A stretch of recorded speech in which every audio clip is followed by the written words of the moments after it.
మధ్యప్రదేశ్లోని ఇండోర్కు చెందిన ఓ కొత్త జంట హనీమూన్కి వెళ్లి అదృశ్యమైన ఉదంతం దేశవ్యాప్తంగా చర్చనీయాంశంగా మారిన విషయం తెలిసిందే.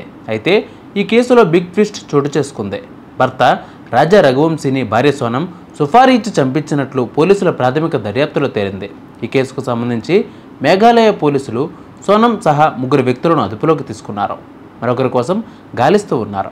ఈ కేసు గురించి మేఘాలయ ముఖ్యమంత్రి కాన్రాడ్ సంగ్వా ట్వీట్ చేశారు.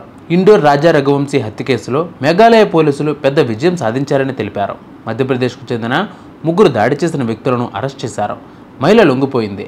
మరొక దాడి చేసిన వ్యక్తిని పట్టుకునే ఆపరేషన్ ఇంకా కొనసాగుతోందని తెలిపారు. మేఘాలయ డీజీపీ ఇదిశాషి సాంగ్నోరాంగ్ ఈ కేసుకు సంబంధించి కీలక వ్యాఖ్యలు వివరించారు.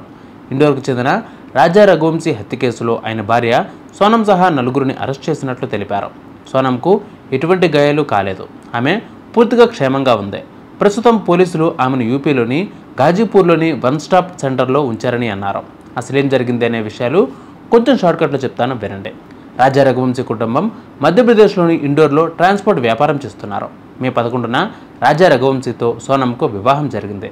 20వ తేదీన హనీమూన్ కోసం ఈ నవదంపతులు మేఘాలయకు వెళ్లారు. మే 22న ఓ ద్విచక్ర వాహనాన్ని అద్దెకు తీసుకుని మౌలకియాత్ అనే గ్రామానికి చేరుకున్నారు. అదే రోజు ద్విచక్ర వాహనం అక్కడ పార్క్ చేసి రూట్ బ్రిడ్జిని సందర్శించారు. రాత్రికి నోంగ్రియాట్లో బస చేశారు. మే 23వ తేదీన వారు బయటకు వెళ్లి అదృశ్యమయ్యారు. మిస్సింగ్ జంట కోసం మేఘాలయ పోలీసులు విచారణ చేపట్టారు.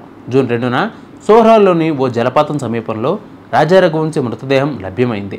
అతడి శరీరంపై కత్తి గాయాలు ఉండడంతో పోలీసుల హత్యగా అనుమానించారు. భార్య ఆచూకీ కోసం గాలింపు చేపట్టారు. జూన్ 9న ఉత్తరప్రదేశ్లోని గాజీపూర్లో రఘువంశీ భార్య సోనం పోలీసులకు లొంగిపోయింది. మధ్యప్రదేశ్కు చెందిన 4 వ్యక్తుల్లో 3 వ్యక్తులను మేఘాలయ పోలీసులు అరెస్ట్ చేశారు. మరో వ్యక్తి కోసం గాలిస్తూ ఉన్నారు. రఘువంశీని చంపేందుకు భార్య సోనం తమకు సుపారీ ఇచ్చినట్లు నిందితులు విచారణలో వెల్లడించారు. కాంట్రాక్ట్ కిల్లర్లకు సుపారీ ఇచ్చి సోనం తన భర్తను చంపించినట్లు పోలీసుల ప్రాథమిక దర్యాప్తులో తేలింది. సోనంను విచారించిన తర్వాత పూర్తి విషయాలు వెలుగులోకి రానున్నాయి. అంతవరకు వేచి చూడాలి.